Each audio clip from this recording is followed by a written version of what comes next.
یہ اللہ تعالیٰ کی طرف سے ایک امتحان ہے، آزمائش ہے کہ وہ لوگوں کو مال دے کر بھی آزماتا ہے اور مال لے کر بھی آزماتا ہے۔ یہ اس کی قدرت کے فیصلے ہیں۔ کچھ لوگوں کا یہ گمان ہوتا ہے کہ ہم شاید زیادہ محنت کرتے ہیں، اس لیے ہمیں زیادہ دولت اللہ نے عطا فرمائی ہے۔ حالانکہ کسی بھی نعمت کا ملنا محض اللہ تعالیٰ کے فضل کی بنیاد پر ہے۔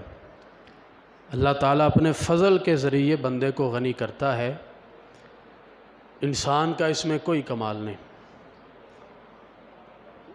اگر محنت کی وجہ سے انسان مالدار ہوتا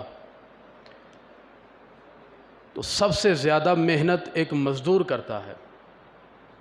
سارے دن میں سب سے زیادہ محنت ایک مزدور کرتا ہے۔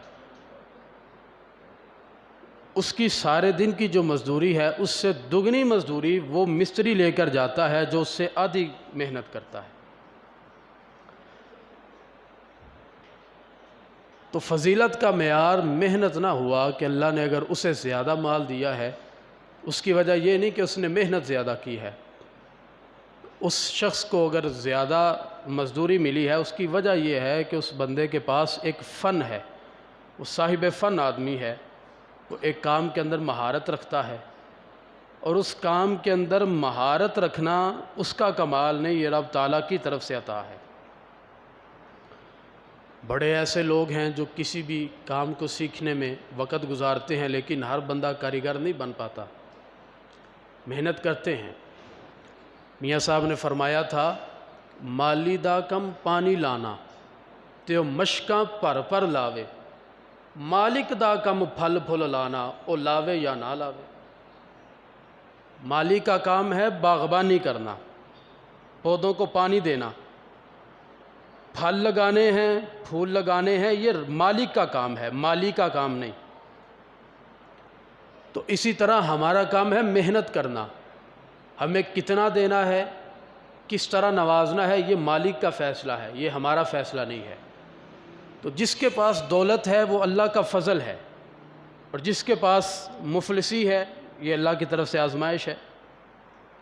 اللہ تعالیٰ اپنے بندوں کو آزماتا ہے کہ یہ بندہ مشکل حالات میں کس طرح زندگی گزارتا ہے اور خوشحالی میں کیسے زندگی بسر کرتا ہے۔ کچھ ایسے لوگ ہوتے ہیں کہ جن کی زندگی گزر جاتی ہے غریبی میں، جب رب تعالیٰ انہیں نوازتا ہے، دولت ملتی ہے، مالدار ہوتے ہیں، تو پہلے نمازی ہوا کرتے تھے، دولت ملی نماز پڑھنا چھوڑ دیتے ہیں۔ بڑے ایسے لوگ ہیں کہ جب ان کی کایا پلٹتی ہے، جب مالدار بنتے ہیں، تو آگے سے دلیل یہ دیتے ہیں کہ کاروبار زیادہ ہے تو مصروفیت کی وجہ سے اب ٹائم نہیں ملتا۔ پہلے روزانہ فجر کی نماز با جماعت پڑھا کرتے تھے، فجر کے بعد پھر قرآن کی تلاوت بھی کیا کرتے تھے، عشاء کی نماز پڑھ کے سویا کرتے تھے۔ پہلے تو یہ معمول تھا، لیکن جب سے مال آیا ہے، دولت آئی ہے، نمازوں کی پابندی ختم ہو گئی ہے، قرآن کی تلاوت کرنے کا ٹائم نہیں ملتا۔ تو لوگ سمجھتے ہیں کہ شاید میں زیادہ محنت کرتا ہوں، میرا بزنس زیادہ ہو گیا ہے، اس وجہ سے مجھے ٹائم نہیں ملتا۔ حالانکہ یہ رب تعالیٰ کی طرف سے آزمائش ہوتی ہے کہ میرا بندہ دنیا کی رنگینیوں میں مگن ہو کر مجھے یاد رکھتا ہے کہ بھلا دیتا ہے۔ اور یہ دولت رب تعالیٰ کی طرف سے ایک عذاب بھی ہے، وہ بندے کو دولت دے کر اپنے سے دور کر دیتا ہے کہ تیری تمنا دولت ہے، تو دولت حاصل کرنا چاہتا ہے تو یہ دولت لے اور میرے در سے چلا جا۔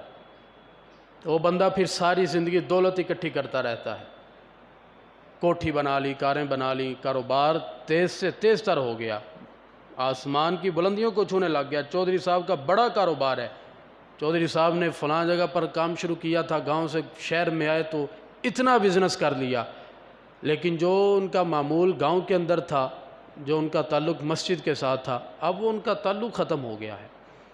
تو یہ ایک عذاب کی صورت ہے کہ رب تعالیٰ بندے کو مال دے کر اپنے آپ سے دور کر دیتا ہے۔